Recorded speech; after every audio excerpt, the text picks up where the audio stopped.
but ugly, but funny.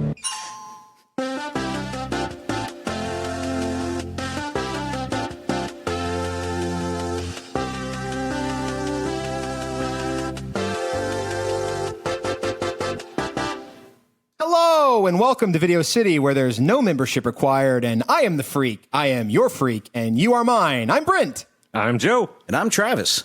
And today we are going to be discussing, reviewing, etc., the 1993 American comedy film, Freaked, directed by Alex Winter and Tom Stern. Travis, this was your choice. Please explain yourself. So this was, I'd never actually seen this movie before I picked it today. But it was actually suggested to me by my wife.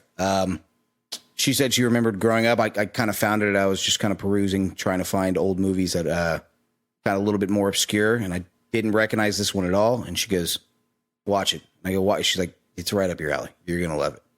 And she wasn't wrong. It's a trash basket of a movie, and it's okay. Well, sorry to hear that. It's all the things that a 9-year-old Travis would find wonderful in a movie, right? But now you are not a 9-year-old Travis. No. But me and him still hang out from time to time. Okay, so it's that's healthy. Yeah, it's good. So you haven't actually seen the movie before we picked it? No, I had not seen it. Didn't even know it existed. I assumed that Alex Winter only showed up in Bill and Ted, and then later I found out, he was in the Lost Boys. Oh, was he? Yeah, he was one of Kiefer's buddies. Okay. Keith. Keith. And then I thought Chief Keith, as I call him. And then I didn't think he showed back up until Bill and Ted came out with number 3. Right. And new one. I was excited to see him. I was like, whoa. Look at this guy. Yeah. And then he showed up in this movie as a complete fucking asshole. Yeah, complete piece of shit prick. Garbage human. Yeah, garbage baby piss boy. I've also never seen this movie. We'll get to it. Joe, what about you? I actually grew up watching this piece of shit movie. Wait, so Travis picked it, but you are actually the only person that's actually seen it. It appears so. Okay. We used to get free weekends for HBO or Cinemax with our basic cable we had growing up. Oh, yeah. And, they always put on like what's new or hot or fucking sucks. What's hot? Yeah, what's going to bring in the money? Uh-huh. Apparently they thought Freaked. Yeah. Because it has that, hot commodity Alex Winters in it. Yeah. He was all the rage back then in Tiger Beat. When I was 8 years old. No, I don't think so. When I was 8 years old, it was funny. It had farts, dicks. Yep. Pustules, popping. Boobs, jokes. Yeah. Well, boob jokes. You had some underboob at a point, but we'll get to that. Cool. Yeah, I'd never seen this, never knew it fucking existed, had no idea what the hell this was. But now I have, and I'm one day closer to death. So anyway, let me give a quick fucking rundown of this. Freaked is co-directed by star Alex Winter, who is Bill S. Preston Esquire, for those of you that have seen the Bill and Ted movies, which I assume is probably fucking everybody listening to this. And Tom Stern, who is a music video director and co-writer of the classic 1997 hit, An American Werewolf in Paris. Which is not I love that movie. Do you? Yeah. Okay. Well, it had the drummer from The Wonders. Okay. So Freaked is a movie that was made. Originally imagined as a low-budget horror vehicle for the band Butthole Surfers, Texas's own Butthole Surfers. Freaked is instead, and I'm going to try to be as generous as possible here, an irreverent, dark-ish comedy that asks, what would happen if MTV's Liquid Television fucked the most annoying lol bacon random edgelord you've ever avoided at a party? And also Bill S. Preston Esquire is also there for some reason. The movie tells the story of former child actor Ricky Coogan, played by Winter, and how he and his friend Ernie and love interest Julie are kidnapped by mad scientist / Carney sideshow producer Elijah Scuggs and transformed into mutant carnival freaks. The story details their time in captivity to and eventual revolt against Scuggs, along with a colorful cast of other victims turned freaks. Ernie is played by absolute fucking nobody and voices of one of many Red Dead Redemption 2's Murphy brood, Michael Stoyanov. Julie is played by Megan Ward, showing the same sharp role acumen that landed her the co-starring role in Joe's Apartment. And Scuggs is played by Randy Quaid because of fucking course it was.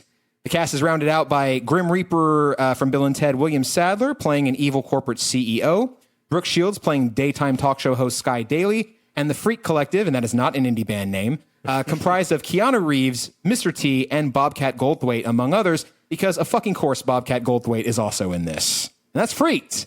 So, yeah, what's going on in the world in the time of Freaked, Joe? Well, the number one song on the charts is Mariah Carey's Dream Lover. Oh. It's the lead single from her third studio album, Music Box. Hell yeah. And then on the alternative charts, we have No Rain by Blind Melon, the B-Girl song. No Rain. Yeah. All I can say is that my life is pretty plain. Well, you know whose life is not plain? Ricky Coogan's. Play the outro, Joe. All right, cool. So there's Dream Lover. Yeah, Dream Lover, and then Dream Lover. if you turn on TGIF tonight, okay, we have the first broadcast of the Family Matters episode. It Didn't Happen One Night, in which Laura oversleeps on the morning of a huge cheerleading competition in Cincinnati and gets annoying neighbor Steve Urkel to drive her there. Now, when Laura causes the nerd's BMW to break down, the two are forced to share a hotel room. Wild times. Okay, first off, I didn't know Urkel drove a fucking Beamer. I thought he drove that car that only the back It door was a BMW. Oh, that The was a one BMW? Yeah, the one that opened from the front. Yeah. It had the weird like door. Suicide doors? No, it was like the whole front opened up like a mouth. Yeah, it's a BMW Isetta. I'm gonna be fucking real. I never watched Family Matters. I've watched like 2 episodes of my entire fucking How life. dare you? I bet it's good. How dare you? Whatever. Okay. Well, moving on. Yeah, moving on. In his first World Boxing Council heavyweight title defense, Lennox Lewis beats fellow Londoner Frank Bruno by TKO. And after 9 seasons and 3 championships with the Chicago Bulls, Michael Jordan announces his retirement from the NBA. Okay, so this loops back to Double Dragon, which was the opening of the United Center post Jordan retirement. Pretty much anything that happened in the 90s, there's a Jordan fact with it. Yeah, that's good. Yeah. He's the North Star. Yeah. The last dance had happened. Right? Yes. Okay, anyway. All right, we're moving on. All right. Sports. What do you have the alternative charts? Yeah, Blind Melon. Oh, Blind Melon. You already said this. Yes. Oh, yeah, the B girl. Yeah, the B-Girl. That was fucking great. That's a great song about killing yourself. Heroin? He did Heroin? die soon after. He did die. Fuck, that Died in 95. He played at Numbers. I here. only know this because I happened to look it up last night. His last show, Yeah.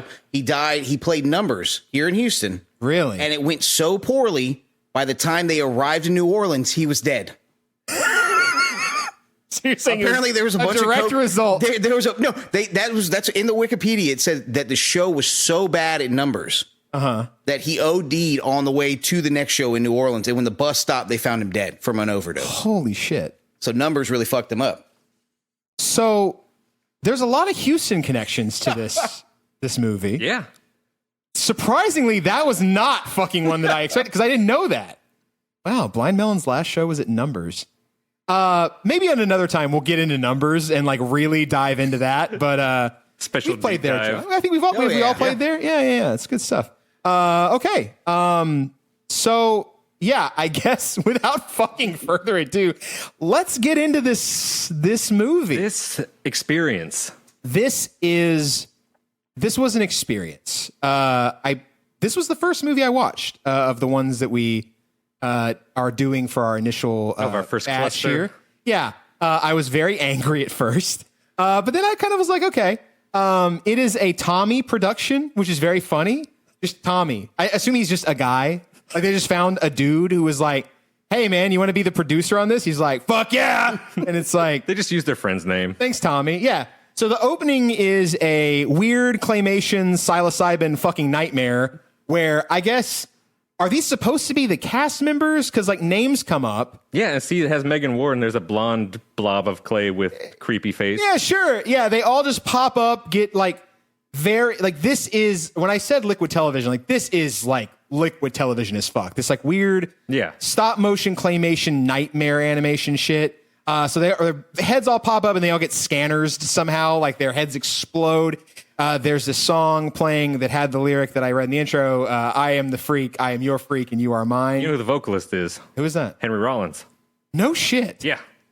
Oh, Hank? Old Hank. Oh, Hank Rollins. Just yelling about freaking. Yelling about being a freak. Well, you know, and we love to see additional music by Butthole Surfers and Blind Idiot God, who I don't remember. They're instrumental band. They're instrumental? The intro is them with Henry Rollins singing. Okay, so it's Blind Idiot God Featuring Old Hank. FT period space Old Hank. Yeah. In quotes, Henry Rollins. I think he was old Hank at this point. I mean, Black Flag still around? At this point? No, not long gone. Was it what was the other one? was The Henry Rollins Band already. Rollins Band.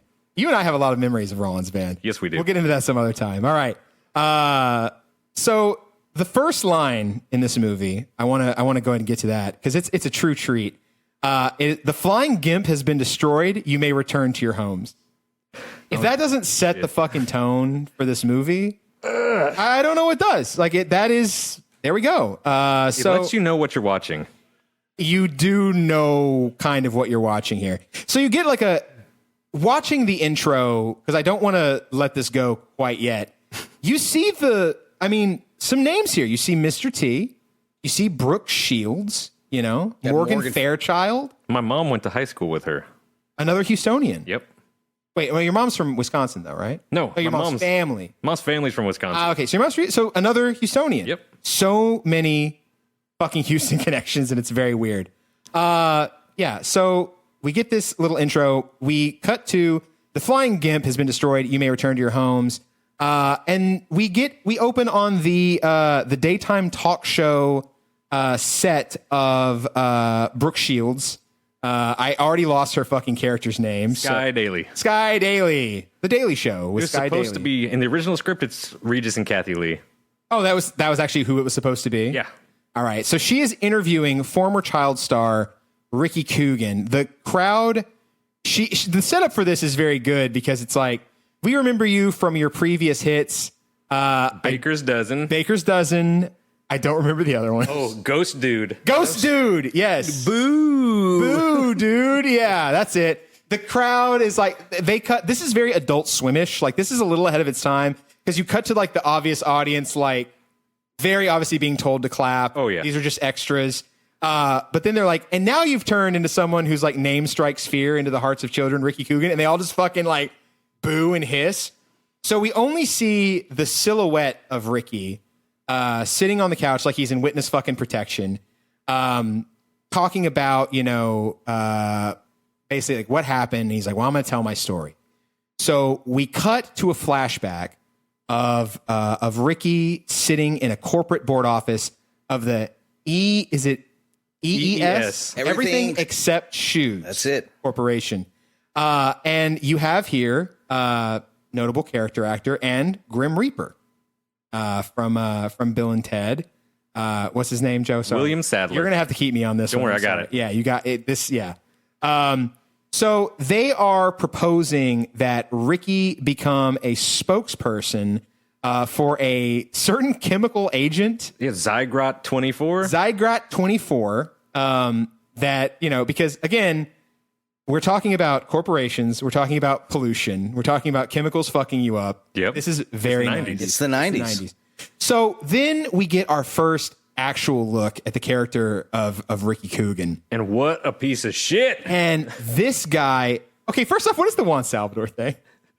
Is that his name? Like, it's Juan. Oh, he calls him Juan Valdez. Called him Juan Valdez. Valdez. He's like, my name is George. And So- he's like, all right, Juan. So Juan's thing was Juan is a farmer Right. who's been around the Zygrot 24 for years and using it. And he's like, look, I've been using it for years. Look how as he then transforms into 3 different people. We'll get to that. But so when I first heard Juan Valdez, That's the coffee guy.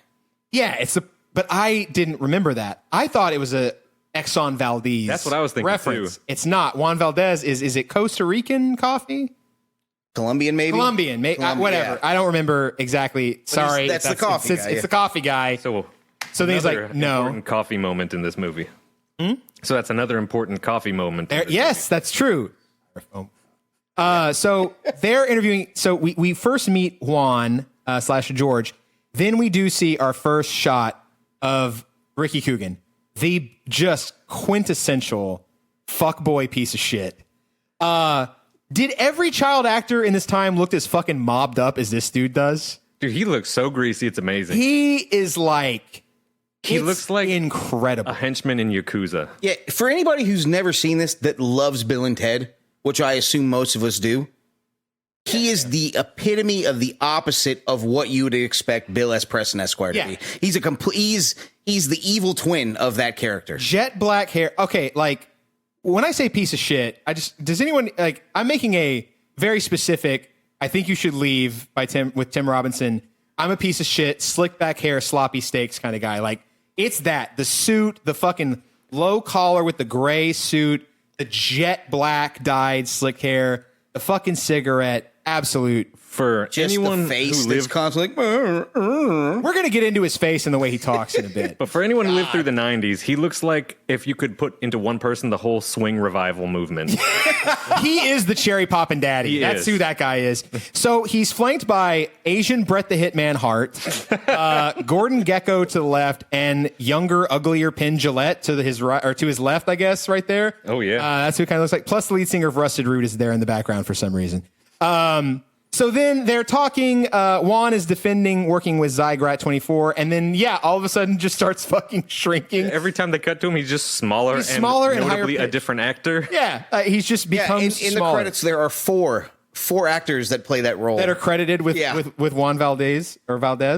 So basically, he's like, I don't know about this. His whole, Ricky's whole entourage is telling him, it's Ricky, right? Yeah, Ricky Coogan. Ricky Coogan. Yeah, sorry. Again, this it's kind of hard to maintain the facts of this movie. Luckily, I've seen it a lot. There we go. So so they're like, hey man, you need to be the spokesperson. His entourage is being like, no, don't do it. They offer him $2 million, but then $5 million. They give him the thumbs down, and he goes, fuck yeah, I'm taking it. Because he's a piece of shit. Yeah. And he's a sellout fucking dweeb, and he sucks. We cut to Pan Am Airlines, which at this point was bankrupt by like 2 years. So they are never actually clear about how far in the past this is supposed to be. But Pan Am doesn't exist, I don't think, in any form by 1993. Just in our hearts. Because there was like the big crash, and that's like one of the fucking most formative early memories I ever have is like the 1991 crash of like, I don't remember what fucking flight number it was, but like that was the end of Pan Am. Was there this big crash?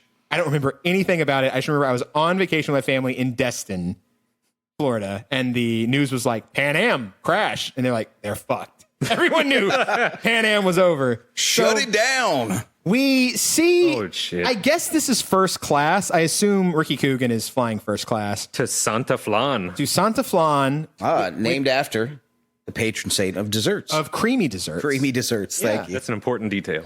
So we immediately fucking start with his dipshit nobody friend, Ernie, doing dipshit nobody things with a fucking rubber hand hanging out of his cock, or out of his zipper. He immediately commits sexual assault on the plane by asking people to touch it. The stewardess, he's like slapping Ricky and like around the face about with it. Maybe he doesn't do that. I don't remember, but it seems like he does. The flight attendant, Morgan probably Fairchild. like that is in a wonderful cameo. I hope she got paid very well. Showing the true hardness of like a flight attendant from this time who has probably been sexually assaulted countless times, just chooses to ignore this. And instead is like, can I get you anything out of your carry-on or something like that? I don't remember what she asked, but like, yeah. She opens the overhead compartment and lets out a scream. And inside is this absolute dweeb freak that is superfan Stewie. Stewie Gluck? This kid, who is this kid? Unfortunate. Well, the ears are obviously prosthetic. Yes, the ears are fake. And the buck teeth, I assume. Although Maybe those not. don't They look actually look real. that different from my buck teeth before I got braces. So, but is this kid, has he been in something? Not that I know of. Because, man, what a perfect fucking dweeb kid. Like, I was like, he should be in, I don't know, The Sandlot? What's another movie about kids? Yeah, he looks Kids? like shit. No. So he looks like he would be like if you did the Christmas movie with Ralphie. Oh, Christmas Story. Christmas Story. Yeah, he would be like of that era. Yeah, like the perfect yeah. He's dork got like kid. the beaver cleaver dork ass Yeah. striped shirt. So anyway, Stewie is a fucking like super fan of Ricky Coogan. Obviously a kid who loves his earlier work as a family sitcom kid. And he follows him around and he's like, "Can you sign this?" He's like the annoying wrestling fan who molests wrestlers at airports and shit. Yeah, he's that kid. They hate him. He is insulted by Ricky. Basically, they forcefully remove Stewie from the plane by opening the fucking door on the plane in the air. He is sucked out, along with, I think, a person in a wheelchair. Yep. Yeah. Because So 90s. This is where we're getting into like where this movie's humor is. Like the kid getting sucked out, that's very funny to me. Like just very absurd. You just open the fucking side of the airplane in the middle of the air. He gets sucked out. You know he's going to live because of course he is. Then they're like, oh, here's a handicapped person and we're also going to kill them for no fucking reason. Like then you're in the edgelord shit that this movie is kind of always towing that. Yeah, they line. always take it just that little bit too much. Yeah. Where it's like, oh. It's that little bit. So I don't know if you noticed when they open the door, the effect for the outside is a white sheet. That's all it is. It's just a white sheet. You can see the creases, the shadow in the sheet as it's moving, but that is true. it is just a white You blanket. absolutely do. It's just a white sheet. Before they commit child murder, he also tries to chase Ricky into a bathroom where an elderly Asian woman, or not elderly, but late middle-aged Asian woman is taking a piss, trowel dropped, and they just get in there, and they're slamming this kid's head in the fucking door. And he's like, ow, that hurt. Like, Stewie is a fucking treat throughout this whole thing. He really is. Because this kid's really trying to do exactly the type of annoying little So pissant. Stewie, just looked it up, was one of the Lost Boys in Hooked. Robin that Williams makes Hooked. He was perfect also the kid in Rod Stewart's music video for Forever Young. Oh, really? He was also a side character, a friend in the movie Blank Check. He was Butch. Oh, he was Butch. That was Macaulay. No, No, that Blank was Check was Richie Rich was Macaulay Culkin. Yes. Blank Check was Nobody Kid. Nobody kid. That's the nobody kid. Mr. McIntosh. Mr. McIntyre. There you go. That's exactly. So then they in a nice classic Twilight Zone reference, the gremlin is on the side of the plane.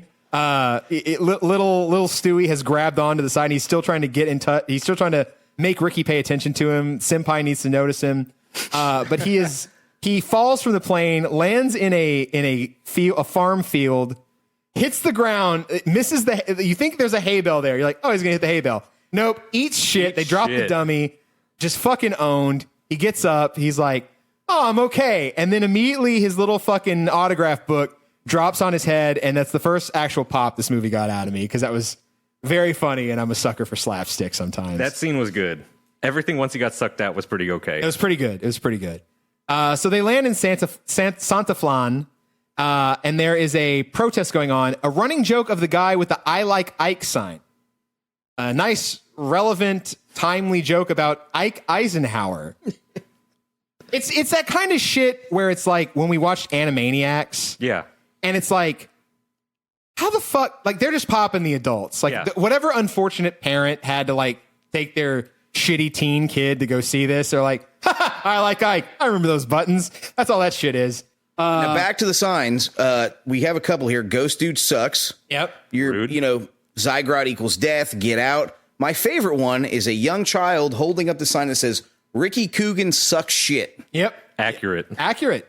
And so we see. Go back to that face. God, his face. God. Wait, which face? Which face? Any face. He's making Alex a tiny went little through. butthole okay. with his face. Let's talk a little bit about the character of Ricky Coogan here. Because he's like a less entertaining Raoul Duke from like Fear and Loathing, like Hunter S. Thompson. He like kind of does this like, especially when we'll get to it. When he's got the transformation, yeah. he's like kind of talking through his, like he kind of has that fucking energy and it's not good. It's not good at all. It doesn't work. It does if you it want does him work to to be make an him asshole. hateable. Yeah. Alex Winter must be like the best actor of all time because he makes me hate this motherfucker. He fucking sucks. God. He stinks. I hate him. He deserves everything that happens to him. Well He does done, not Mr. deserve a Winter. happy ending. So they see this little protest about Zygrad and Coogan fucking sucking, and they see Megan Ward playing Julie, the protester, the activist. We must assume she is a feminazi. She's got that hat on. She has a beret. She got the Che Guevara beret gimmick going on. She's revolutionary. And I'm sure they would call her a man hater at some point. Oh yeah. Oh, they absolutely do. Okay. Well, she does beat the shit out of Michael Stoyanov. He deserves the it. rest of Deserves the it. movie. Oh yeah. First off, she seems like she has a core. She does not. Of course, that's the classic cynical ending where it's like at the end she's like, all I want to do is just kiss the guy that I love, and they make a thing about feminism. She's like, shut up or something. I don't know. Like it's just so we'll get to it. Anyway, Megan Ward. She's basically only been in movies like this. She was also in PCU. Yeah, she was nice, very nice. like MTV movies. Yeah, just very much. And she hasn't done a fucking thing like since this era. I think Joe's Apartment was the end of it. Just notorious fucking bomb. That's the one with. The cockroaches. Okay, yeah. Based on the MTV shorts. I was just Joe's trying to think of Apartment. his name. The dude from Stand By Me. What was his name? In Sliders? I don't fucking know. He's got O'Connell. yeah, Jerry O'Connell. Was it Jerry O'Connell? Yeah. Yeah. He was the one in Joseph Hart? Yeah. How did he survive? He got to be Robin He's after got a that, doesn't he have a that's daytime Chris talk show That's now? Chris O'Donnell, not Jerry O'Connell. Right? They should have named Correct, better. yes. Who fucking cares? Whatever. Anyway, this shit sucks. Every movie we just mentioned fucking stinks. So Ricky gets immediately horned up at the sight of Megan or of Julie, of Megan Ward's character, and he pretends that he's a guy in a full body cast. Yeah, I guess so bloody mummy. Because I guess he just brought that with him. he's the Yeti. Actually, let's get it right. The Yeti. WCW wrestler, the Yeti. Now he's a bloody mummy. I guess to play on her sympathy because she seems like someone who cares about. Because she's a bleeding heart. She's a fucking tree hugging liberal fucking weirdo. And she tries to help him. She immediately hates Ernie, which fair. Yeah. And he kind of uses this to like get in a car with her and start seducing her. If you see a guy with a cut off flannel and a red hot chili pepper shirt, Yeah. that's hate And his vibes. dumb fucking hat, Oh yeah. you I know. like how she abandons the group to go to this protest. she's over with the known Dick Ernie With and known the Dick mysterious mummy. But he's got a good friend, so she can fix him, right? Like that's what we're doing here. Like maybe even physically because he looks fucked up. He is broke. But through Ernie just, being Ernie, eventually it is revealed that this is Ricky Coogan who just takes the fucking mummy hat off and just makes his grimacy fucking awful piece of shit face. This guy sucks. I'm going to say it a thousand more times. That is the best when they're driving up the green screen of the far away shot. Oh, yeah. As Oh, they're yeah. driving into up the mountain. Yeah, they got these like fucking palm trees and it's It looks like Land of the Lost. Land of the Yes, Lost or like wonderful. Indiana Jones and Kingdom of the Crystal Skull. Like that forest was fucking terrible in CG. Yeah, I know.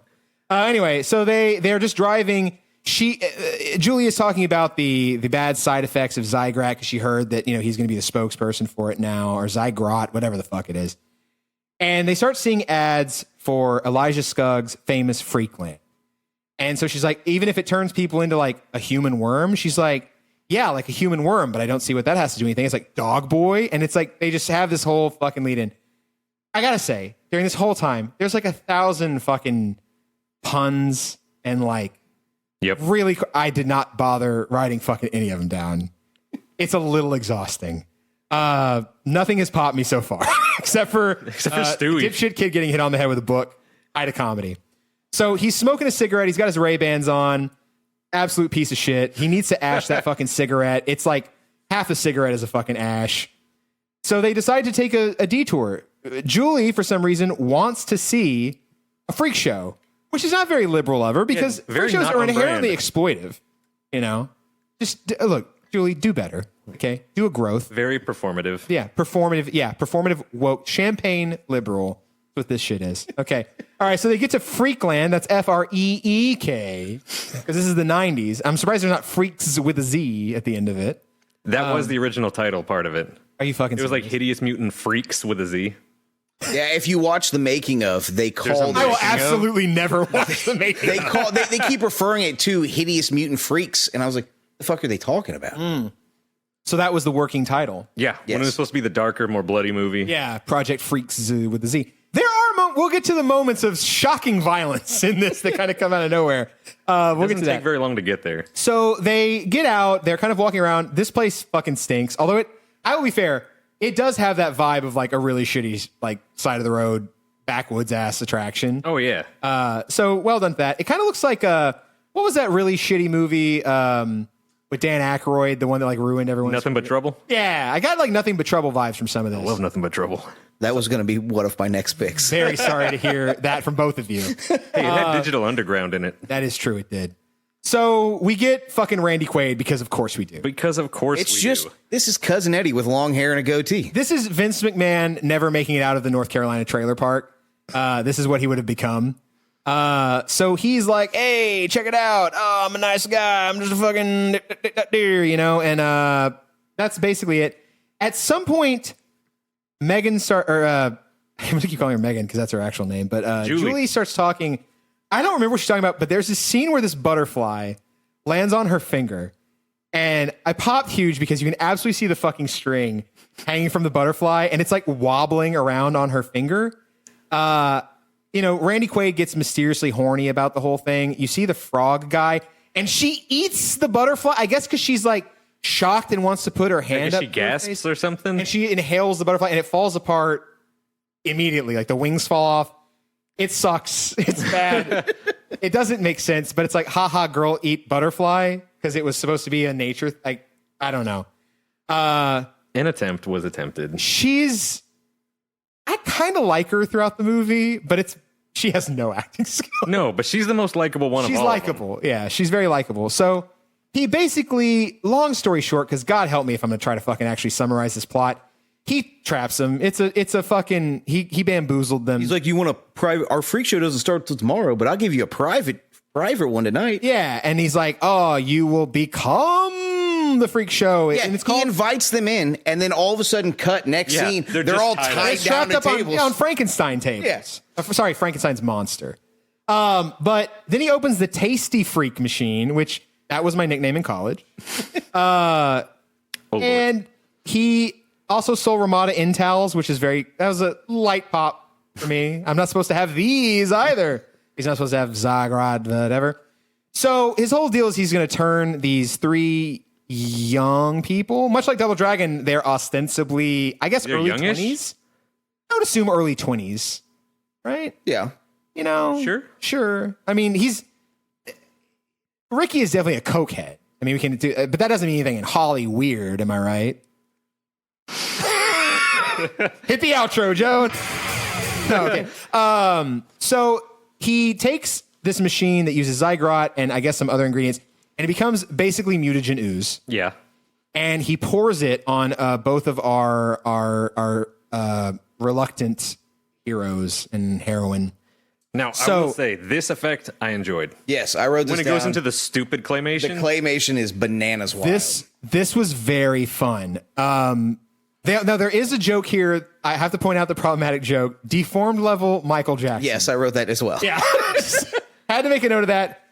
Big pop culture pop at the time being like, hey, that Michael Jackson's had a lot of fucking plastic surgery, right? Right. Tragic.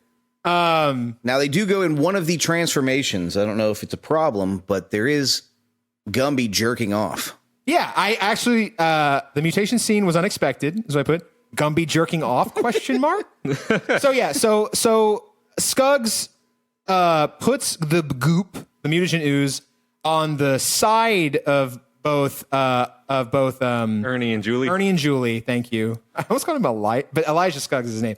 Ernie and Julie, and it the end result we'll get to is it fuses them into a Siamese twin. But yeah, it hits this out of nowhere claymation mutation, which actually kind of fucking rules. Like a T-Rex pops out of it, a Cyclops. Like this is then all of a sudden it's Gumby absolutely just cranking hog at Pokey. At Pokey's face. Pokey is none too pleased.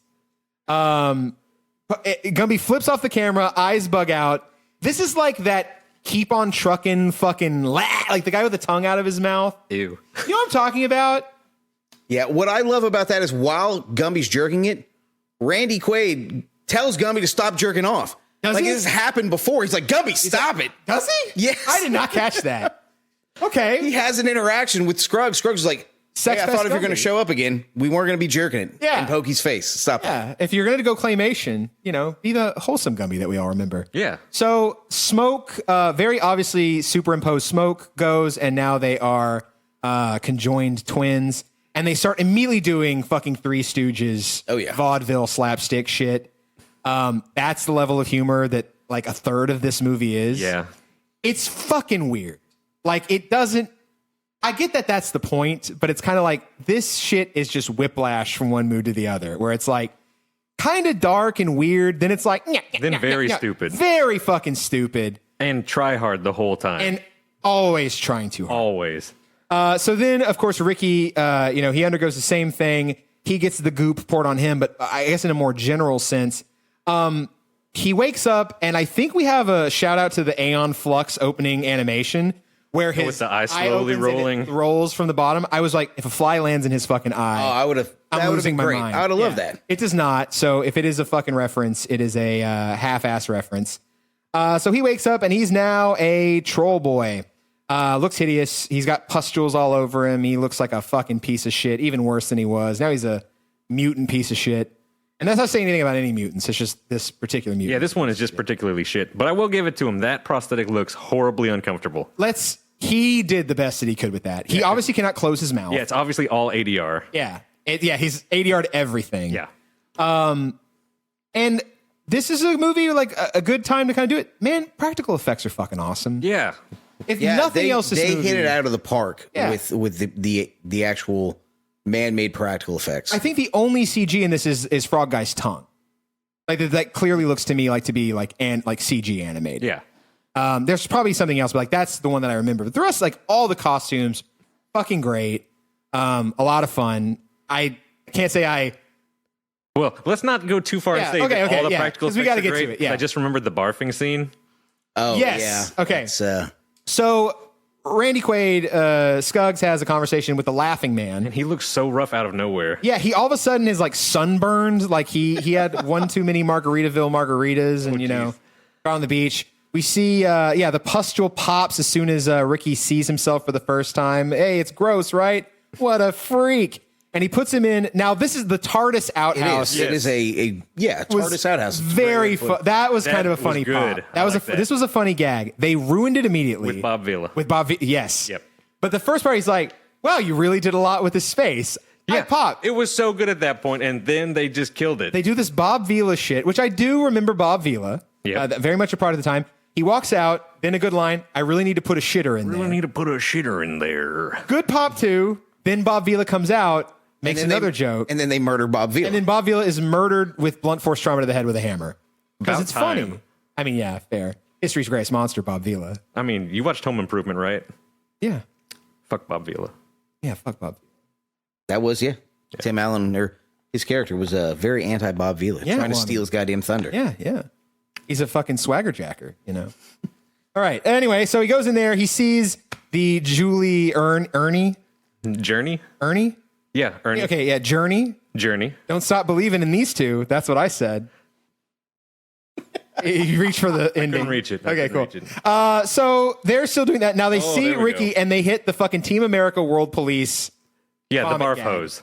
Yeah, first it's Ernie with the barf hose. They see him, he's like, "Buh," and he just keeps going, stream of vomit.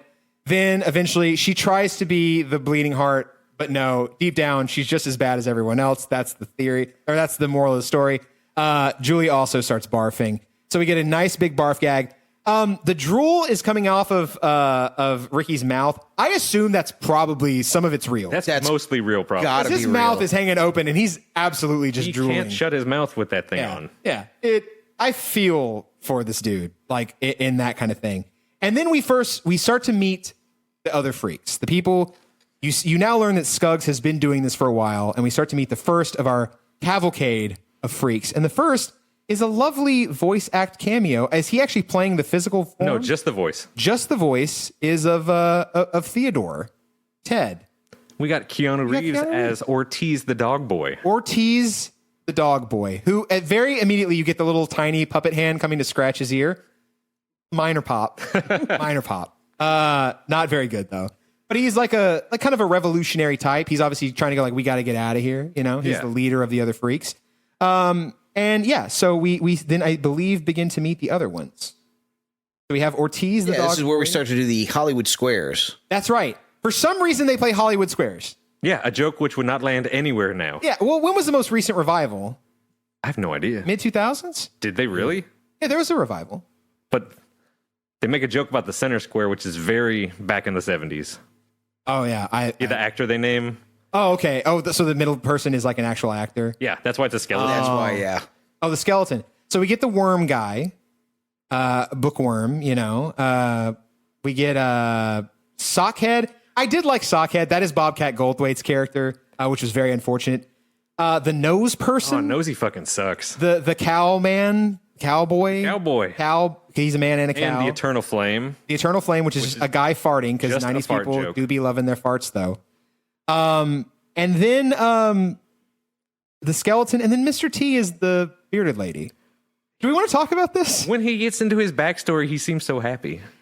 It's a weird, like, how problematic is it? Because, like, yeah, in the background, spoiler alert, eventually all of the freaks tell their backstory. Yeah. And so does was it an axe that was a wrench? No, it was a hammer. It was a hammer, yeah, that was a wrench. That was good. Yeah. But they're all giving their backstory, and Mr. T's is like, he's just Mr. T, basically. Just a rough and, big, buff dude. He gets out of his, like, 18-wheeler. He's out of his 18-wheeler. Randy Quaid comes up and goes like, wouldn't you be happier without a dick? Ain't that what he says? And that's the whole backstory. That's it. And then he's like, yeah, actually. And then he is. Yeah. She is. So, like, it's a trans thing, but it's weird that it's like no one really ever actually explicitly makes fun of it in the movie, but the bearded lady is classified as a freak. So there's that inherently. Yeah, it's definitely problematic just because it's associated with this movie, no matter what. Right. But, like, and then when they do the show later, again, spoiler alert, like, Mr. T's character is like, they're like just giving fashion tips. Everyone's like, oh yeah, good to know. Like, there's no mockery of it. But then at the end, he goes back to being a dude. Back to being a dude. And it's like formerly the bearded lady. But I'm like, are you happier now? I don't know. Fucking weird. It's a really dark ending for his character. It is. Because if he was happier as Mr. T, the bearded lady, then he loses his beard. Right. His penis grows back. Well, no, I would he still assume. has the beard. No, it's a short beard now. He doesn't have the long beard. Doesn't have the long one, yeah. So maybe he traded his penis for beard length? I don't know. You know what?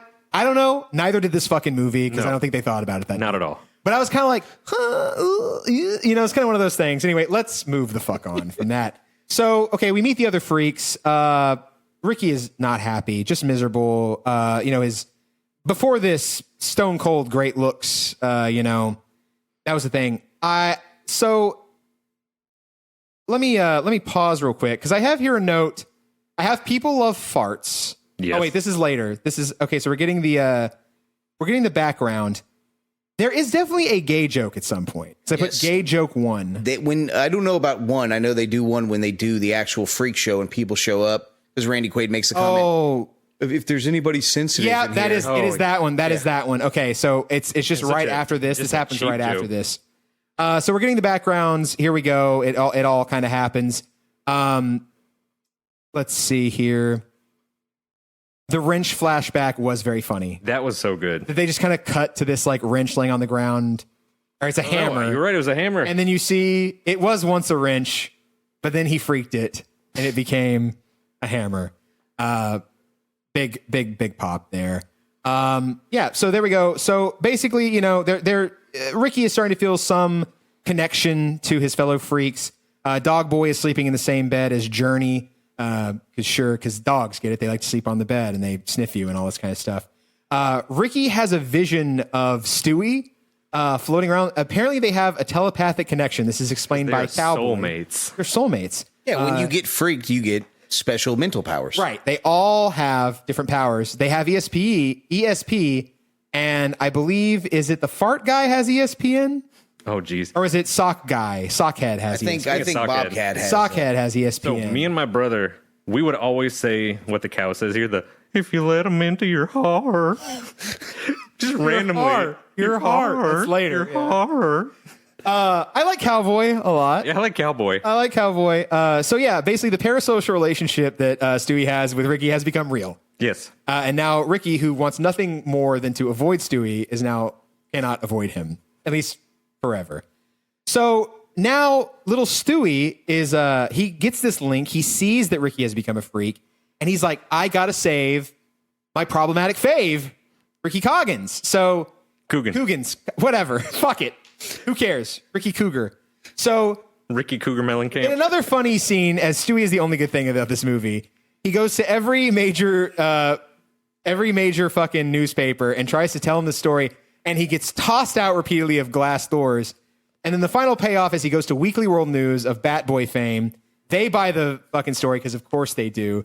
And he's like, great stuff, kid. We'll run it immediately. He's like, I'll see myself out. And then, of course, he jumps through the glass window because he's used to it. Okay, that got me. It was okay.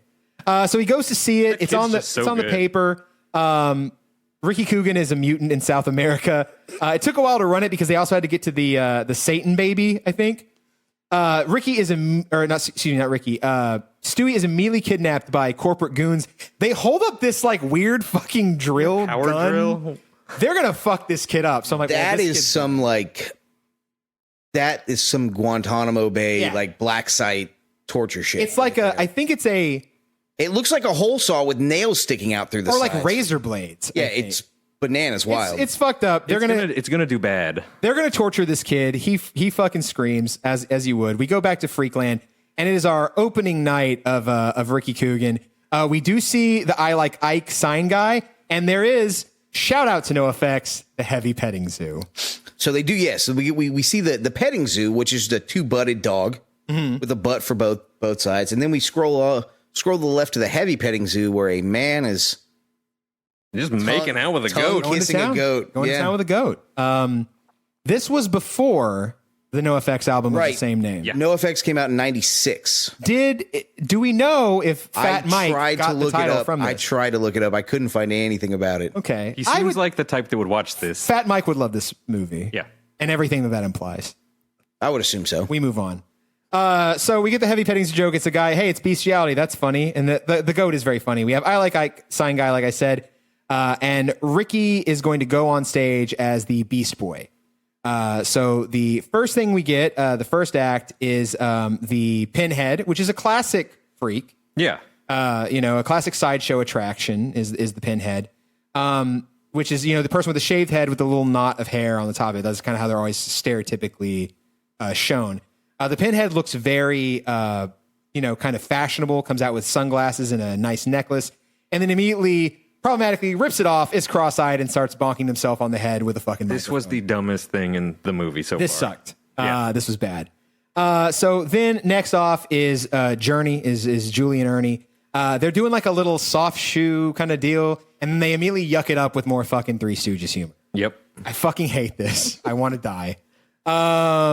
They're bonking each other. I think there's like a feminist. Is this the feminist joke? Yeah, this is the feminist joke. Yeah, hey, how many feminists does it take to screw in a light bulb? Well, one, and then one to, what is it? To ride my Rodney. His Rodney, which is his name for his cock. Which we found out before they got turned into freaks. Yeah, that's right. He does ask, he's like, well, if you're going to change something, why not give me like an 18-inch Rodney? And he goes, I'm a mad scientist, not a miracle worker.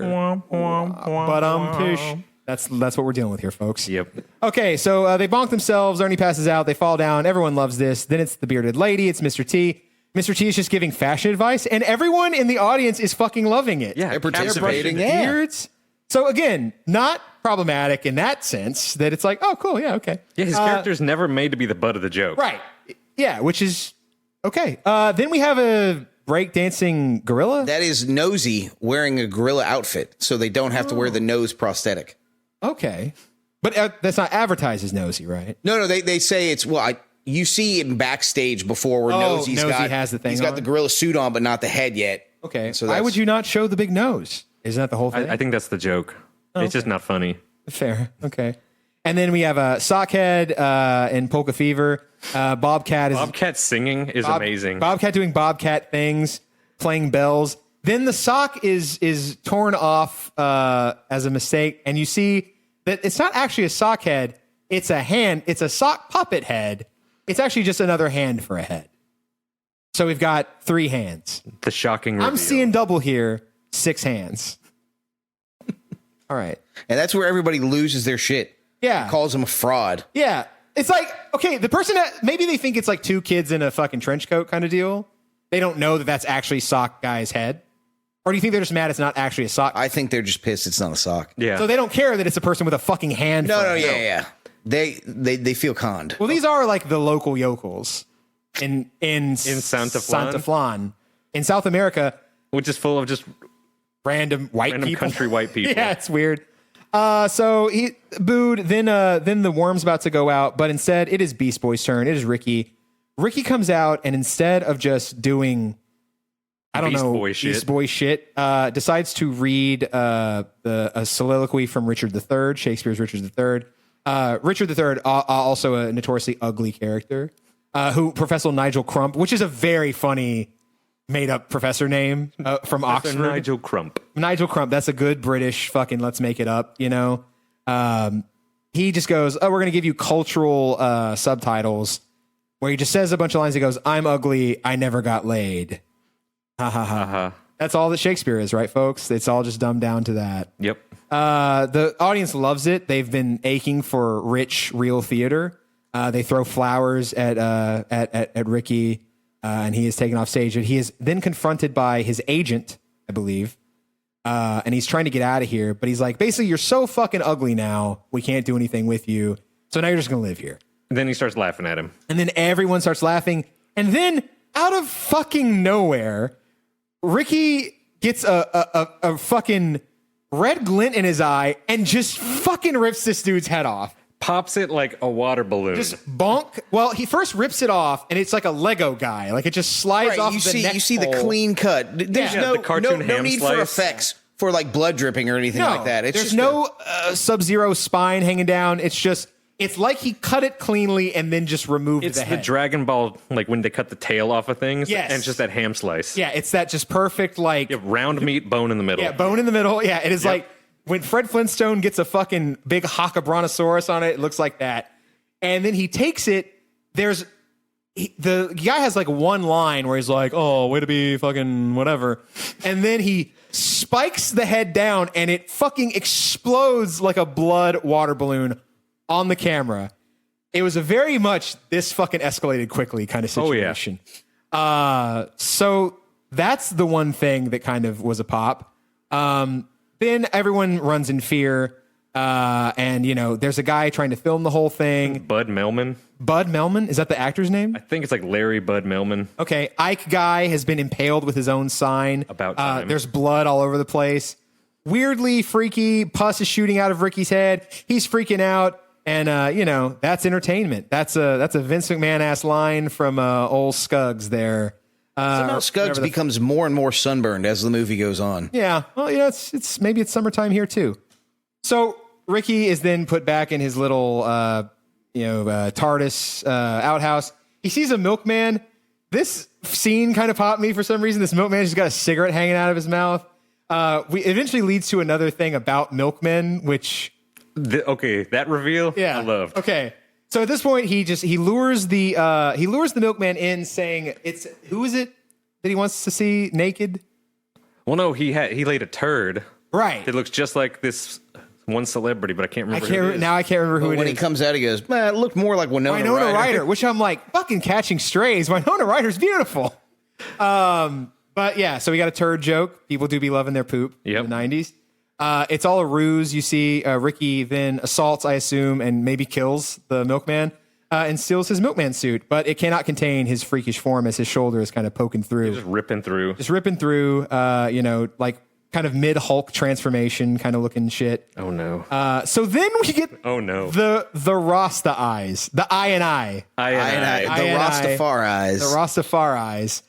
Which are the eyes? So in the Freakland, there is a giant animatronic rotating head of Elijah Scuggs, and the eyes will follow people, right? So typical kind of haunted house, spooky effect kind of deal. But it turns out these are sentient living creatures. These are his security team that I have to assume were like normal Rastas, like in their normal life, because they're just giant eyeballs. Which, by the way, I love the effects of I and I. Like I love the costumes. I love how the pupils move as their mouths. Like the costume is very funny. It's like it's the Residents, like the band. They all have the eyeball shit. The eyeballs are top hats. Anyway, whatever. Okay, so anyway, they're Rastafarian eyeballs. They're shooting fucking Uzis, and they're speaking in Jamaican patois, and that's like what they do. I hope that's how you say that word. Is it patois or patois? Let's go with patois. Let's go with patois. It sounds more correct. The Jamaican dialect. Definitely problematic. They're absolutely going to kill fucking Ricky, but he gets away and runs away from them. He's kind of put in this building, this little cabin, where he has a discussion with Scuggs. Scuggs is there, and he's basically telling him his plan to make him a super freak. Super freak. He's super freak A, and he's going to kill the rest of the freaks. Thoughts? Yeah. This sucks. From a business decision, seems real fucking dumb. Yeah, he's literally Skug's like, I'm gonna get rid of most of my fucking moneymakers. Well, remember, though, he's also expecting a new large shipment of Zygrot 24 coming in, so he's going to make new monsters. New and better freaks. Yeah, because those are his test freaks. That's right. He was simply getting into the freak game. Yeah. This was his seed money. He was testing the waters. Yeah. You got to walk before you can run. Now he's going to make a super freak, clear out his old inventory, and then restock. Okay, there we go. Because he did not like Sockhead or Nose Guy. And no one likes Nosy. Yeah, Nosy is bad.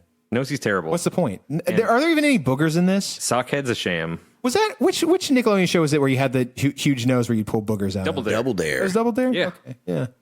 Man, Mark Summers must have hated that shit. For someone who is like incredible, OCD and a germaphobe. He's talked about it before. Yeah. And they're like, oh, would you ever do it? He's not in a million Like fucking I years. lived in hell for that many years. You just see him standing back when they're diving into the bean dip slime. Yeah. He's like, don't do it. So that's the basic gimmick. We cut back forward to the Brooke Shields talk show.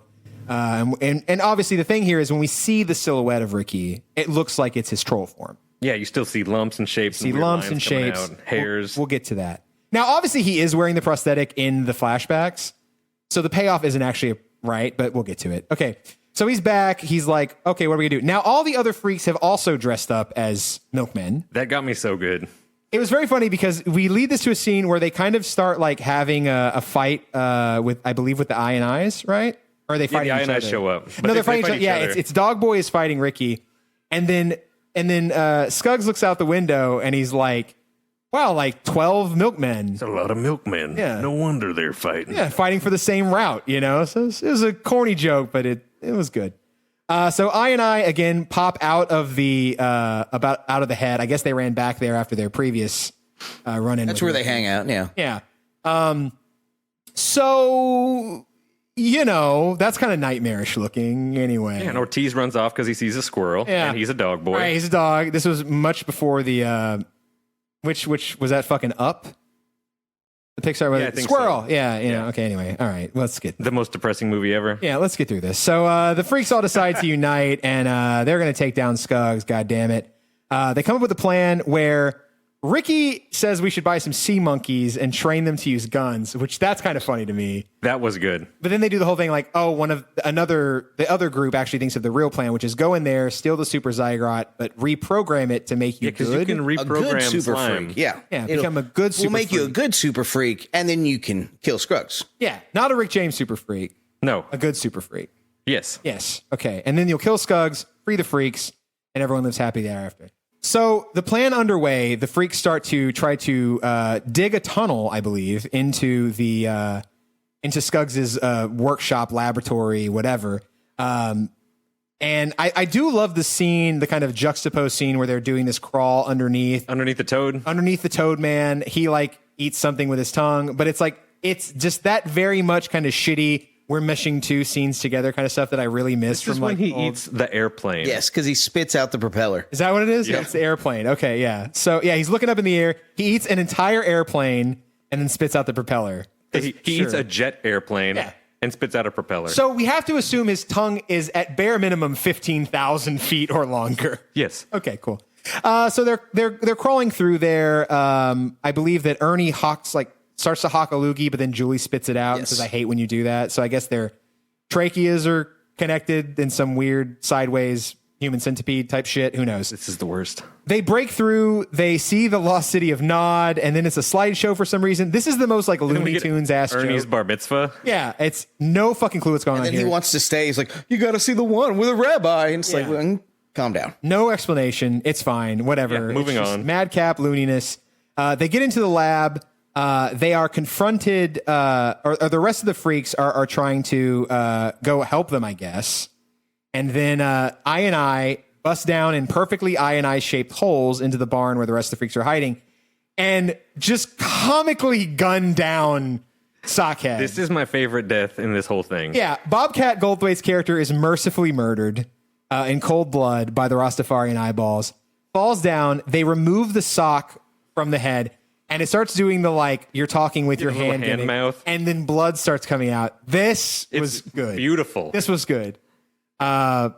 I don't remember exactly. Like I was never good at speeches. I think is that Was that the line, like the death line or whatever? Yeah, because it's taking it back to his backstory. It was like, I was never good at stories. Yeah, I was never good at stories. That's what it was. Yeah, because he Now I think he says like, I was never good at dying. Yeah, that's it. I was never good at dying, and then dies. It's very good. At some point in here, by the way, there's the Frogman, who's another freak, who's just a guy in a wetsuit who speaks French.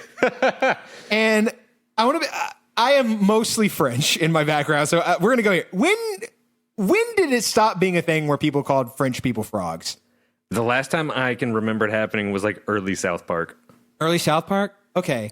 Because like that is the thing that I definitely remember was like, oh, it was they part eat of our frog childhood. legs or whatever. Wasn't that what it was? I think so. I think that was They called them frogs because they ate frogs. Right? I would assume that's what it's. I was what young. it's I never always been. questioned it. I was just like, oh, that's funny. It's just one of those weird fucking things about the French that it's like, yeah, we all know they wear horizontally striped shirts, berets, smoke cigarettes, eat baguettes, and eat frogs. And they're called frogs. Ha, ha, ha. That's still funny, by the way. I still do a ha ha ha. But yeah, that's it. He's not even a freak. He's just a guy in a wetsuit. There's no implied mutation here. All right, going back to French characters. Yeah. There was this thing going around on Twitter where it was like, who's the most famous French, non-French character of all time? Everyone almost that I saw posted Pierre Escargot from All That. Oh, yeah. And I forgot about that character and I died. Yeah, It was great. speaking French, like everyday French with In Pierre his Escargot. bathtub. Yeah. And a raincoat. Who knows? All that was like, It was weird. I don't know if it held up. Was Pepe Le Pew French? Yes. Yes. Or was he just French-ish? He was a Parisian skunk. a rapist skunk. I mean, he was absolutely a predator, but he was also Parisian. So, at least I think so. I think, yeah, because I think they had I think you see some the in Eiffel France. Tower in the background Yeah. sometimes where he's trying to molest the cat. Anyway, always walking under a fucking wet fucking fence. It's the same shit every time. Every time. Whatever. Anyway, okay. This is not the time to talk about Pepe Le Pew. Who's definitely one of those, like Speedy Gonzalez, is just the fucking Looney Tune we don't talk about anymore. He has just been fucking memory hold. Like, we do not talk about Pepe Le Pew. We do not talk about Speedy Gonzalez. Or any early Popeye. Or any early Popeye. Well, it's not a Looney Tune, but I get your point. You get my point. So What was the one in where it was the deputy dog, Deputy Dog? yeah, but there was some other thing that I forget, was that his actual name? He was like there's real Droopy. jolly. Are you talking about Droopy who talked like this? Maybe, Was he but Deputy Dog? There was actually a character called Deputy Dog. Yeah, there was a Oh, was Deputy Dog. okay. Yeah. Who are you talking about? I have no idea. Maybe I was getting a couple. Was there a of point to mixed this up. story? There was at one point. Speaking of, was there a point to this story? Freaked. From 1994. Three? So now they get into the lab. He does make the super They freak serum. reprogrammed the slime somehow. However, there's like weird computer effects. An alarm starts going off. He had to turn it down because it was turned up too loud. Yeah, the master volume on the alarm was turned up for some reason. Turns it down. Haha, my bad. So the whole thing is they're trying to not be detected by Skuggs. This leads to what I think is actually the funniest gag The cup? in the movie. Yes. So they turn the siren down. At first, Skuggs is basically watching Cops, and the siren works with it. And he's like just nodding along. They cut it down. They're trying to be quiet. They knock a styrofoam cup off of a table, like just a fucking 6-ounce little coffee cup. Knocks off the table, slow-mo, hits the ground. Styrofoam cup. And yeah, Randy Quaid in his read of the fucking movie just turns around and goes, styrofoam cup. And then goes and investigates. That's the funniest actual part of this fucking movie to me. It's like cellar door. It's And then just a beautiful combination. He's so proud of it afterwards. Oh, yeah. So they make it. Long story short, because Skuggs is going there, Ricky, who is a piece of shit loser, Is the worst and fucking leaves the slime. he leaves the slime. He makes it back. He's like, What hey, coffee can is it in? is it in a particular kind of coffee? Yeah. Is that a noteworthy thing? It is, because it's one of the best coffees that you can buy at the grocery store. Is it the kind that Juan Valdez made? No. Oh, well. I think it's like, Oh, yeah, Cafe Bustelo. Bustelo. Is that a thing? It is, yeah. Well, I don't Good know. coffee? Yeah, It's good coffee. It's good coffee. Okay.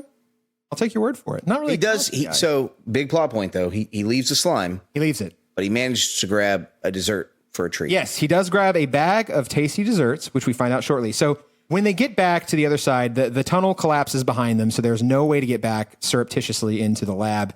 He pops out, he goes, hey, we were able to reprogram the slime to a good freak thing. They're like, yeah, he's like, I left it there. And then he is immediately pelted with rotten vegetables, of course. because this is vaudeville. And then he goes, hey, but I also found these macaroons, and there's enough for everybody. That was kind of a pop. Everyone cheers. Except for the worm. everyone eats the macaroons. We won't find that out yet. He says he doesn't like them. Oh, does he say that The there? worm says, "Yeah, I don't I was once again watching this at 1.5 speed. That's why I'm here. I missed. Thank you. I watched so this, it felt like at half speed. This movie takes forever. it's only like an hour and 20 minutes. It's so long. It's way too long. So now, as that happens, we go, okay, we got macaroons. Everyone's happy. Now EES, everything except shoes corporation shows up on the fucking premises, and there's a meeting. Now, one thing about EES that I thought was a funny little gag is there's the board of directors that are all just 1,000-year-old. Oh yeah, they're all just Weekend at Bernie's. Yeah, and the CEO, played by William Sadler, will crank a little crank that makes them clap or give the thumbs up to approve measures. So the first thing, the funny sight gag here is they're pulling them all out on a forklift, and in a pretty good bit of physical comedy, the one on the furthest left just falls off, Eats shit. bonks his fucking the back of his head on this like 18-wheeler trailer, and then just falls to the ground. I wonder if that Dumb as was fuck. real. Because if it would have been planned, that's one thing. But You think that those might have been an guys outtake? run over there so Yeah. quick. Like, those don't look like dummies. Those look like actual guys. Well, They're the just one like, on the left is a dummy. Okay. So it was definitely planned. Like, if that particular, was it supposed to fall off there or somewhere else? I don't know. But it's definitely a dummy because it's not a person that actually breaks their fucking head. So I love how they dumped the kid out of a sack. they dumped the kid out of a sack. Stewie was a stowaway. But so they're having this meeting where, they're going to do the Zygrat 23 exchange. This is the beginning of a long and fruitful relationship, says evil CEO guy. And then, Stewie comes out of the bag. He's saying, I'm going to save Ricky. They put him in a fucking cage with a 2-headed chicken. We hear about the plan of, Scuggs just wants to make his mega freak world, which literally is the exact same as Freak World, just scaled up about 150%, like just one and a half larger. times bigger. Yeah, it's the exact same. Same layout, just everything. Same layout, same statue, just slightly larger, which, hey, I can appreciate it. He worked really hard. So again, the ESP link between Stewie and Ricky is there. Ricky now learns that Stewie is captive, but I think he tells Stewie, hey, find this coffee tin and bring it to us. So Stewie breaks out kind of effortlessly from the chicken coop and begins crawling. No one's watching Stewie. No one cares. Stewie ignored his whole life and probably forever after that. Well, maybe not. Yeah, not forever. Kind of unignorable, but we'll get to that. So he starts crawling under the table. He brushes up against the legs of the CEO and of Scuggs. This seems to imply that they're playing footsie with each other, and CEO guy seems to like it. Scuggs seems to be More reluctant. but not necessarily opposed.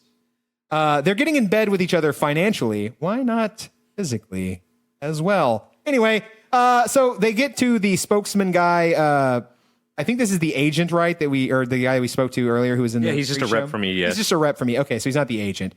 So he's saying, what can we do with this? Well, we can make a receptionist with 3 titties and 8 arms to answer phones and 2 mouths to talk. And no digestive system for bathroom breaks. Right. And then his workers with no genitals or anything like that, so they can just work without stopping. Good cutaway to the 2 or the 3 hard hat workers there that are like, the fuck? Fuck. Yeah, so they know this is evil. I kind of like that to show that other people are like, hey, hold on a minute. Corporate America doesn't care about you. But then, so while this is going, Stewie basically gets all the way out. He makes a noise. He stops. And this is my first weird shot alert. Like, this is the weirdest shot in the movie. They definitely superimposed this kid. When he's just awkwardly there by their desk. They take this weird wide shot, like not quite Dutch angle, but like kind of up in the distance, looking down on the speaker and this big table. And Stewie's just standing there with no shadow. This is the weirdest fucking, like, I had to stop and rewind like 3 times. It makes no difference, but he's just standing there quietly, and then it just moves on, and no one ever mentions it again. And then Stewie, I think, makes a break for it with the goo. The people are happy. We go back to another Scuggs show. Stewie is sitting in the audience with the super goop. He is trying to get Ricky's attention, but Ricky can't see it because the lights, the spotlights are in his eyes. He cannot differentiate where Stewie is. The show here is going to be Scuggs turning Ricky into the super freak. That's the presentation. He's going to be super freak gay. I feel like I've been talking a while. Any thoughts? My This is thoughts good. are, I'm glad that we're getting towards the end. We've got a few minutes left. We do have where Stewie just basically gets dismissed as a human being once again. Where the guy behind him doesn't like this young twerp sense. So he just ends up, and as we move forward, then takes the coffee can and just dumps it on this kid. But we got to give it to Stewie. He's the most consistent in this whole movie. Yeah. So this guy, this trucker dude gets up, fucking takes the lid off, dumps it on his head. You fucking nerd. But you idiot, you absolute rube. You've turned Stewie into Super Stewie. Which is a nightmare. Let's talk about this fucking this outfit, whatever the fuck it is. It feels offensive. I mean, it is. I kind of think I get what you're putting down. I don't know if that's the intent, but I think I know what you mean. You're picking it up. I think I pick it up. Probably kind of offensive. Yeah. But, I mean, well. But also, as just a fucking weird looking body thing, it's really well done. As a weird looking freak guy. Yeah, because they're calling him a troll. Looking like an Ellie Valley drawing, for those of you that know Ellie Valley on Twitter. Like, and that kind of gets into what we're talking about. Don't worry about it. But anyway, so now Stewie is no longer the bullied. The trucker that dumped the thing on him tries to stab him. He's got super hard skin. He fucking just gut punches this dude. He Dragon Ball Z fucking flies out of the tent, and he's about to fuck Scuggs up. So he comes up. The eyes come back in. They try to shoot Stewie, but Stewie's bulletproof. Oh, and he throws fucking pocket sand. Genius. Of course, the eyes are weak to sand. They're eyeballs. It's so good. So they run away, spouting, Jamaican catchphrases. But what happens? Oh, and then, of course, Frogman tries to eat Stewie. But somehow Journey, that is, the Siamese friends, Julie and Julie, they have a fucking M80.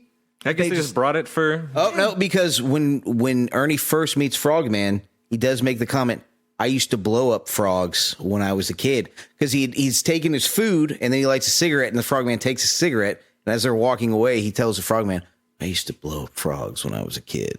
Wow, what a piece of shit. But it kind of closes that loop. Yeah. Well, who said this script was bad? Me. I did. Anyway, moving on. Seconded. So Toadman eats the M80. He gets the Ron Simmons by way of Clay Davis from The Wire treatment where he just says, shit. And then he explodes. So he explodes into green goop. His tongue hits Chugs in the face. Chugs, whatever the fuck his name is. Scuggs, thank you. Chugs is Adam Cole. I'm sorry. So then it's too late. Stewie's not able to stop the super freakification process. Ricky is also turned into a super freak, and he and Stewie begin to battle it out. Scuggs brings out a fucking bazooka while the EES guys are trying to steal his Tasty Freak machine. And he blows, instead of shooting a rocket, it instead gets freak goop on them. Yeah, it's just nothing but Zygrot. And would you believe what the everything except shoes people turn into? It's a fucking shoe. Of course. They turn into the weirdest fucking sneaker you've ever seen, with a tongue flipping out of it. It's fucking gross. I gotta say, though, Coogan looks awesome at this point. Coogan looks great. Like, he looks like a Nightmare Battletoad. Super freak. Yeah, like a Nightmare Battletoad, or like if they made a Gremlins 3 kind of... If they made Gremlins just to ruin kids' lives. Yeah. I mean, it kind of did. But, Gremlins 2. Gremlins 2 was just fun. So we get to the climactic showdown between Ricky and Stewie. But we cut back to Brooke Shields, who's like, you've been talking for fucking ever, much like we have, much like I have specifically. And they cut to a commercial for Machismo. Okay, this popped me good because I forgot where I knew this from. This is like very before. This is especially good now, like with like the like dude wipes kind of shit, like yoga but for men. Like, have you seen the like beard mascara? Oh no! Like just for men? They make this just for men beard wand that's just mascara, but it's for like grays in your beard. And you just put it in your beard. Yeah, yeah. Like this is Power Thirst, the old fucking YouTube. What a classic! Now comes in gun. What a classic! Like banana, fizz, bitch, and gun, gun. So Machismo is just canned cheese for men. Huge fucking pop for Machismo. That was great. So they cut back. He's like, all right, let me finish the story. He's about to stab Stewie with a giant spike. But then we get the cowboy. It's like, look into your heart. You let him into your heart. Your heart. You hear the echo. And then it turns out, of course, cowboy is just he's just repeating heart. Yeah. So with the ears going up every time. Ricky Coogan. I love cowboy. I love the practical effects. Ricky lets Stewie into his heart, and they become friends, and they decide to take it to the bad guy, Skuggs. And Skuggs tries to do like a fucking New Japan punch spot where he's like punching him in the gut. Doesn't work out. He gasses himself. And Ricky just bonks him in the head, which probably instantly shatters at least his C1 through his C5 vertebrae. He does make the comment. I think you shattered my spinal cord. Yeah. I can't feel my fingers. He's definitely has really bad fucking what's the spinal stenosis now, you know? Yeah. But he's like, hey, I know there's an antidote and I won't give it to you unless you let me live. And this fucking idiot, Skuggs, he tells him where the fucking antidote is. He says it's in these macaroons. And they're like, It's a time release antidote. yeah, we already fucking ate him. The you most dumb-" convenient, like, Munsters ending ever. Yeah, very Deus Ex Machina, Deus Ex Macaroon Yep. Oh, I kind like of it. deal. They toss him into blue goop, which I guess is Stronger one. maybe a dissolving goop. The FBI comes in. They found out about it in the Weekly World News, but they did have to investigate Satan's child before they came and rescued. This is so Ricky. stupid. I love So it. then, turns out it didn't turn Skuggs into a freak. It turned him into Brooke Shields. Yeah. And you think, wait a minute, this is the person who's been interviewing them the whole time. Is this just a weird gag? Because like they do that and then they immediately shoot the living shit out of Brooke Shields. And we cut forward and we're back in the what's the name of the fucking The Daily Show, the Daily TV Show. studio. You're back in the current times current at the time. show. What's her name? Sky Daily. Sky Daly's in her studio. They go, hey, we finally got the lights fixed. Oh, thank God. They bring the lights up on Ricky. And it's not a prosthetic. He's not the freak. It's just normal Ricky Coogan, but he's got a cactus behind him for some reason. Wow, what a payoff. And he's less greasy now. He's slightly less of a piece of shit. His hair is not slicked back. It's not a lot of grease in it. He's got a nice button-up shirt, only the top button unbuttoned, which is fine. No low-cut V-neck, whatever the fuck, Miami Vice shit he had going on. Looking a little bit more like Bill, and she's like, what a great story. Let's bring out the rest of the former freaks. Everyone else has returned to normal except for Bookworm, who does not like macaroons and therefore remains a freak. So when I watched this as a kid, I hated coconut. So you realized you would have been a freak? So upset by that Yeah. because I would have been stuck as a worm. It's a really hellish because- existence. So now anytime someone offers you coconut, you got to take it just in Now case. I like coconut. Oh, okay. The Human Torch is not farting anymore. Lights out, baby. We talked about Mr. T's character. Let's not talk about that. And Ortiz is still a dog boy. Yeah, because he ran off to get the squirrel. That's right. Which he finally but he catches found up the to. squirrel. In a different country. Yes, in North America. Yes. Yeah, chase it across the Panama Canal. And then immediately threw it away. Just got it. Happy to see the friends. The squirrel immediately bites an elderly woman in the audience, which is dumb as fuck, but was a Yeah, pop for he me. got me good. And then she go like, that's so weird, that story that Skuggs looked exactly like me. And it's like, yeah, same outfit, same hair, same everything, except he had really weird, big feet. hideous feet. And we scroll down, and of course, the person who's been sitting in front of him this Yeah. whole time the whole time, has these very obvious mutant feet. They're Freak sticking feet. out of a short skirt. Yeah. So Ricky Coogan is the dumbest motherfucker that's ever lived. But luckily, what happens first is, Brooke Shields / Skuggs is going to attack. Your blood. She gets fucking blasted by Julie, who is now, of course, split from Journey and is, rescuing her love interest. She has a gun for some reason. They run up and kiss me, you fool. Then Skuggs / Sky gets up again with a fucking machete, gets shot immediately again by, of course, dipshit nobody friend Ernie, who also has a gun for some reason. He goes, obviously that was going to happen because, of course, it was. Mutant Stewie comes out because there were no macaroons left. Stewie's just a giant freak now. He's just life ruined. And they go, ha, ha, ha, ha. We learned it. There's another fucking joke about sexism or something. Julie confirms that she's a fucking fraud. Ernie starts talking about it, and then she just like, shut up and hits him. Yeah, shut up, bonks him. More bonk. A little more Three Stooges humor. And in what I would say is a very good final freeze frame, Brooke Shields jumps up with blue goop coming out of her mouth with the machete, once again about to kill Ricky Coogan, and we fucking roll credits. And we made it through. Thank God on 1993's Freaked. Oh my gosh. So, I apologize. We all had to relive that. As I like to call it, I have no mouth and I must freak it. oh no. So, I hate myself as a kid for liking this so much. Yeah? Yeah. It's fine. I get it as a kid. It's like gross out humor, very corny. I totally see it as a kid, especially in the early 90s, with MTV being the way it was, what was on TV, that you're like, oh, this is right up MTV's alley. Yeah, this is like Beavis and Butthead frog baseball era. Like, oh, that was rough. Yeah, but I mean, that's what it was, right? Like that kind of, what's the word? Kind of like transgressive. Is that the word, right? Works for me. Just like, fuck, I can't remember the word.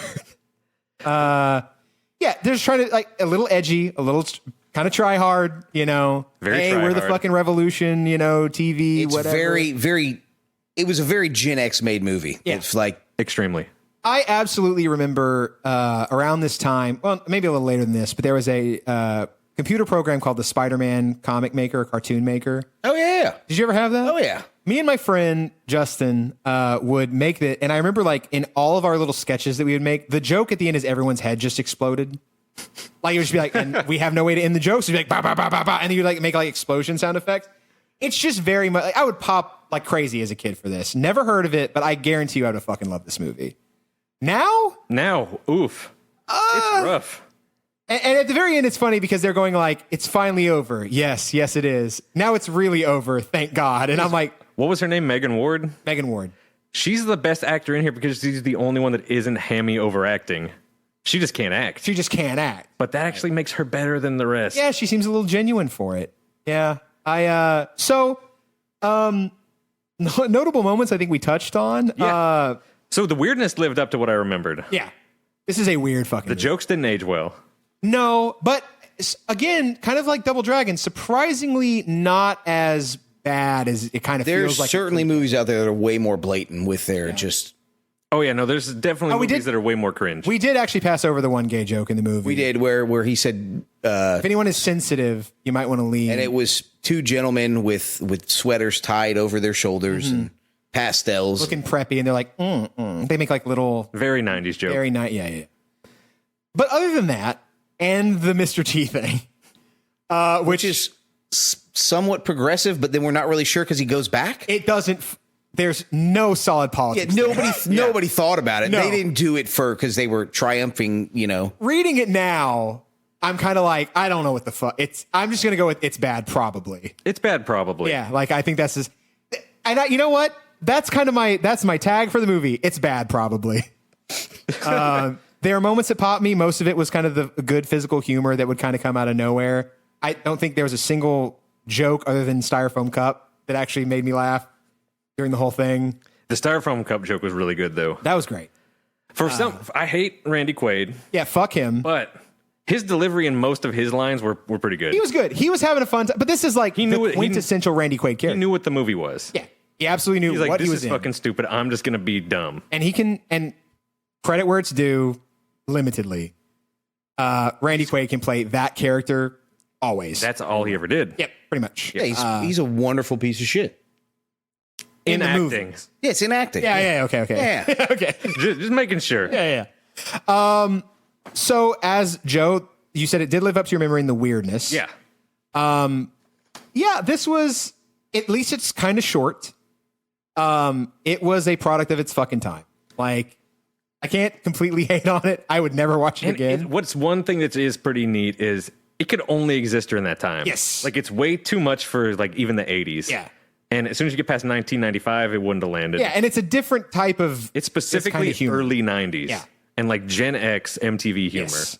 Yes. So in that aspect, it is something that I would recommend to people watch just to see a window into how stupid life was. This is a very unique, like a fucking filet mignon slice of a certain subculture of like 90s. Yes. Gen X.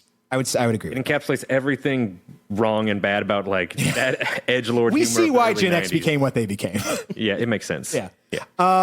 So what's our stars?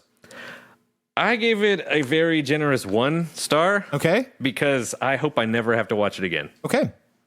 Yeah, I'm not gonna pump this one up too much. I can't go more than 1. It was. I'm glad I saw it. I'm more than happy not to see it again. Yeah. We did it. Now we have to live with that. Yeah. And again, I can see if you asked me when I was 9 or 10, I'd be like, that movie fucking ruled. Absolutely. But now as an old man, I'm like, ooh, There's a couple, you know. I think that movie was definitely meant, probably not for the age we were, right? But probably kids not much older than us. Oh yeah, no, or just 13, 14. Yeah, it was like early high schoolers in 1993. Yep. Yeah, freshman. I guarantee. Sophomore. Yeah, when this movie came out, kids in high school were like, "You fucking seen this movie? Frank, dude. Rules, dude." Oh, I fucking love it, dude. Oh yeah, let's listen to fucking Pearl Jam. Yeah, Pearl Jam, dude. Yeah. Okay. I'm gonna give the movie as an overall a 1. This practical effects, though, I'll give like a fucking Practical 5. effects were great. That's on a different level. Yeah. The actual, the effects, the makeup, the wardrobe, all that stuff was. The effects team, you spot deserve on. better than this movie. Actually, like really, really fun. Like in that sense, it was a treat. Yeah, but it was a fucking 1. Movie sucked. So that's that. Joe, tell people where they can find Video City. Well, you can find us on Instagram at Video City Podcast or on Twitter at Video City Pod. There we go. All right. And do we have a hint for the next movie that we'll be covering? I don't know, Brent. Do we? Oh, we do. I can't make any references to people that are fucking in it. I'd say we have something in our bag of tricks.